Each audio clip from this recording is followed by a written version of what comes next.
अस्सलाम वालेकुम। आप देख रहे हैं PA न्यूज़ HD और मैं हूं आपके होस्ट सादिया बतूल। शामिल करते हैं आज की अहम खबरें। रिपोर्ट पेश करते हैं डॉक्टर हाफिज कामरान से।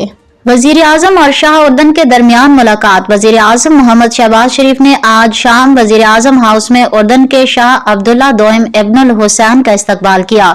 दोनों रहनुमाओं में मुलाकात के दौरान बातचीत में दो तरफा ताल्लुकात को मजीद गहरा करने के साथ साथ इक्तिसादी, तिजारत, सरमायाकारी, सेहत, साइंस और टेक्नोलॉजी, तालीम के साथ साथ दिफाई शोबों में ताउन बढ़ाने के मौके तलाश करने की जरूरत पर जोर दिया।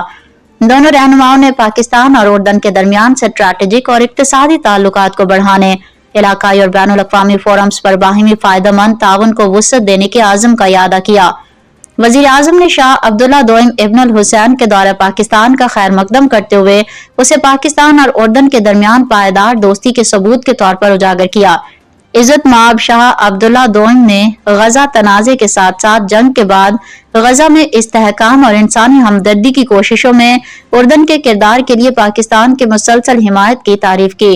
मुलाकात में इलाकाई सलामती अमन के इक़दामात पर भी तफसीली तबादला ख्याल किया गया। न्यूज़ स्टूडियो से अब तक के लिए इतना ही। मजीद खबरों और अपडेट्स के लिए देखते रहिए PA न्यूज़ HD।